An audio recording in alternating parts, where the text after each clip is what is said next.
Hello friends, मैं doctor VK welcome करता हूं आप लोगों का हमारे होम्योपैथिक मेट्रामेडिका सीरीज में।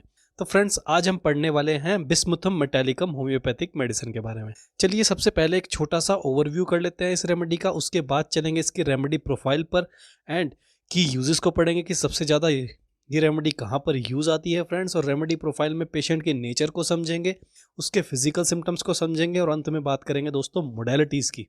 तो फ्रेंड्स, छोटे से ओवरव्यू में हमें जो 2-3 पॉइंट्स याद रखने हैं, उनमें से ये याद रखना है दोस्तों कि सबसे ज़्यादा ये रेमेडी अल्सर के केस में एंड डायरिया के केस में काम आती है। फ्रेंड्स, इस रेमेडी का जो पूरा स्पेयर ऑफ एक्शन है वो हमारे थ्रोट पर है एज वेल एज हमारे डाइजेस्टिव सिस्टम पर है।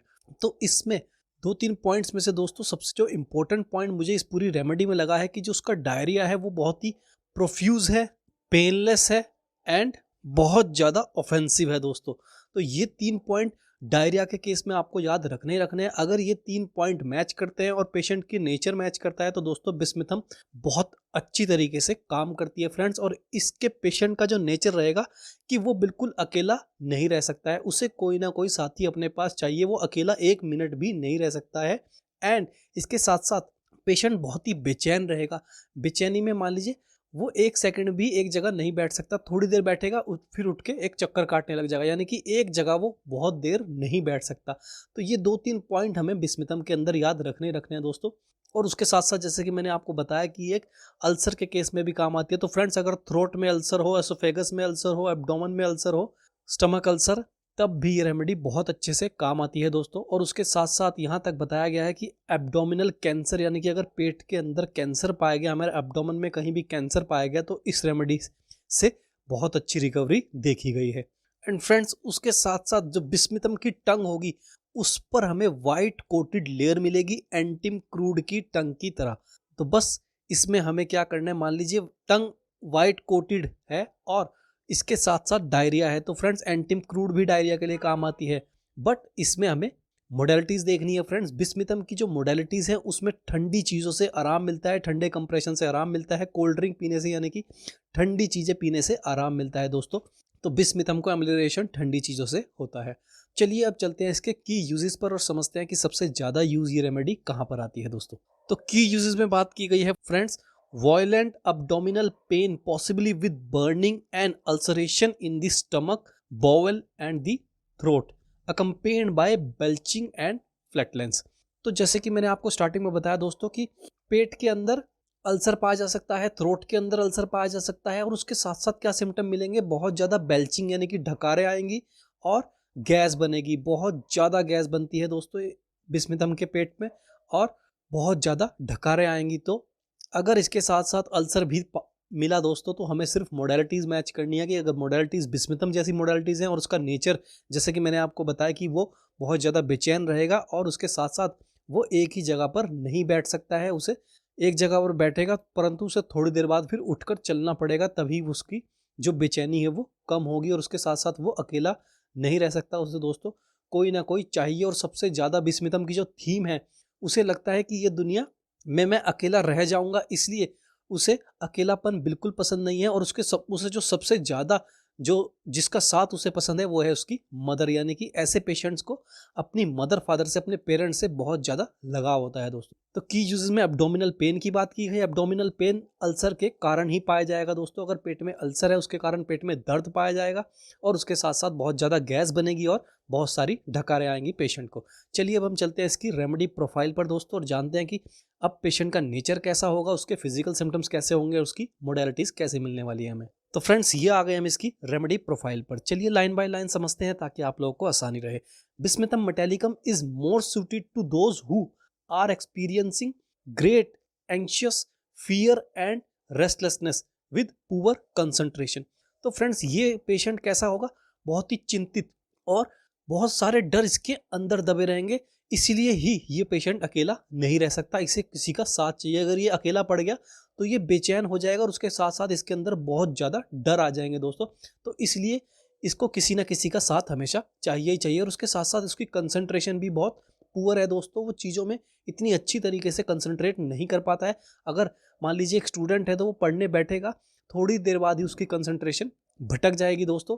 तो अगर आपके पास एक स्टूडेंट केस आता है तो वो आपको बताएगा कि मैं पढ़ने में कंसंट्रेट नहीं कर पा रहा हूँ। और अगर आपके पास एक बिजनेसमैन आता है एज अ पेशेंट, तो वो बताएगा कि मैं अपने बिजनेस पे कंसंट्रेट नहीं कर पा रहा हूँ, मैं उसकी चीज़ों को बेहतर तरीके से नहीं सोच पा रहा हूँ और मैं अकेले में थोड़ा सा और घबरा जाता हूँ। तो यही बात इन्होंने बताई है दोस्तों। आगे बात की गई है, they have a desperate need for company and cannot bear to be alone. They often crave cold drinks. तो फ्रेंड्स, जैसे कि मैंने आपको स्टार्टिंग में बताया था कि अकेला तो ये पेशेंट रह ही नहीं सकता, और इसको एम्युलरेशन किस चीज़ से होता है? कोल्ड ड्रिंक यानी कि ठंडी चीज़ें पीने से इसको बहुत आराम मिलता है दोस्तों। और ऐसा क्यों है? क्योंकि इसके पेट में जो अल्सर है उसके कारण इसके पेट में हीट और बर्निंग्स रहते हैं। तो उसी चीज़ को आराम देने के लिए इसको कोल्ड ड्रिंक पीनी पड़ती है दोस्तों। अगर ये पेशेंट कोल्ड ड्रिंक, यानी कि कोल्ड ड्रिंक का मतलब सोडे से नहीं है दोस्तों, कोल्ड ड्रिंक का मतलब कोई भी ठंडी ड्रिंक अगर ये पेशेंट पिएगा तो उसको आराम रहेगा, उसको चीज़ें पचेंगी। बट इसमें इसके डायरिया में दोस्तों हम आपको बताएंगे कि किस तरीके से सॉलिड फूड तो इसको थोड़ा बहुत पच भी जाता है, बट जैसे ही ये लिक्विड लेगा तुरंत इसको वॉमिटिंग हो जाएगी फ्रेंड्स। उसकी बात हम आगे जाके करेंगे। तो नेक्स्ट लाइन में बात की गई है दोस्तों, the remedy is generally use for violent abdominal pain possibly with burning and ulceration in the stomach, bowel and throat. तो फ्रेंड्स, यही बात इन्होंने बताई है जो मैंने अभी आपको थोड़ी देर पहले बताई कि जो उसका जो पेन है ना वो उसके अल्सर के कारण है। अल्सर कहीं भी हो सकता है, पेट में भी, बॉवल में भी, थ्रोट में भी। तो अगर आपके पास अल्सर का पेशेंट आता है और उसके इस प्रकार के सिम्टम मिलते हैं दोस्तों, तो बिस्मिदम बहुत अच्छी रेमेडी है, बहुत तेजी से ये अपना इफेक्ट दिखाती है। नेक्स्ट लाइन में बात की गई है friends, the pain may be accompanied by frequent belching and rumbling flatulence. तो वो पेन के साथ साथ क्या मिलेगा दोस्तों? बेल्चिंग, बहुत ज़्यादा पेशेंट को ढकारें मिलेंगी और बहुत ज़्यादा उस पेशेंट के अंदर गैस बनेगी, पेट में गुड़ गुड़ की आवाज़ें भी रहेंगी और उसके साथ साथ गैस भी उसको बनती रहेगी दोस्तों। तो ये दो सिम्टम तो उसके साथ साथ पेशेंट बताएगा ही बताएगा। अब आगे बात की गई है उसकी स्लीप की।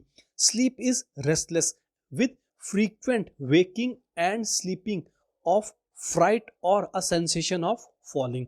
तो फ्रेंड्स, जैसे कि मैंने आपको स्टार्टिंग में ही बता दिया था कि पेशेंट एक जगह बैठ ही नहीं सकता है टिक के, तो यही उसके साथ पूरी रात होता रहेगा दोस्तों।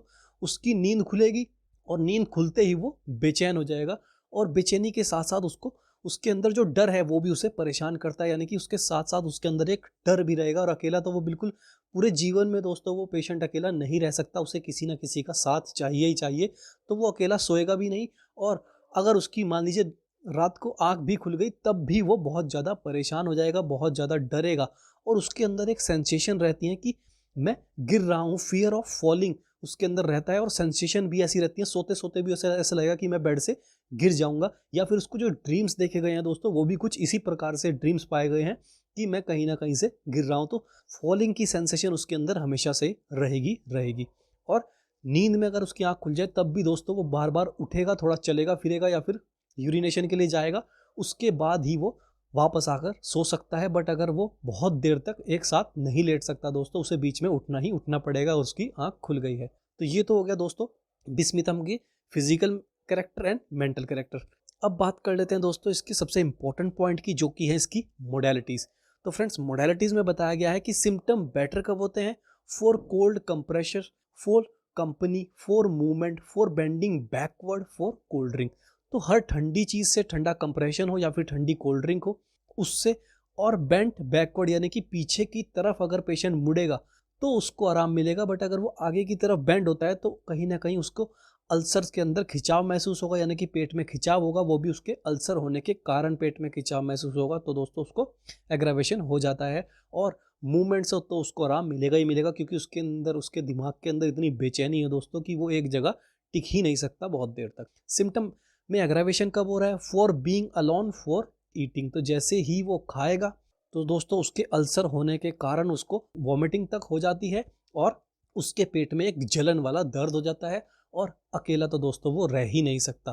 तो ये तो उन्होंने कुछ बातें बताई हैं दोस्तों, बट इसका जो डायरिया का केस है उसमें ये रेमेडी बहुत ज़्यादा काम आती है दोस्तों, बहुत ज़्यादा इंपॉर्टेंट रेमेडी है। डायरिया मैंने आपको स्टार्टिंग में भी बताया, इसका डायरिया प्रोफ्यूज है, पेनलेस है, यानी कि डायरिया के दौरान पेट में दर्द नहीं होगा। जैसे हम एलॉय के केस में देखते हैं कि पेट में क्रैम्पिंग पेन होगा, उसके बाद पेशेंट को स्टूल के लिए जाना पड़ेगा या फिर उसके बाद उसको डायरिया हो जाएगा। बट इन केस ऑफ बिस्मिथम हमारा जो डायरिया है वो बहुत ज़्यादा पतला, बहुत ज़्यादा प्रोफ्यूज, बिल्कुल पानी की तरह उसको डायरिया होगा, बट वो पेनलेस रहेगा, यानी कि उसके पेट में कोई दर्द नहीं होगा।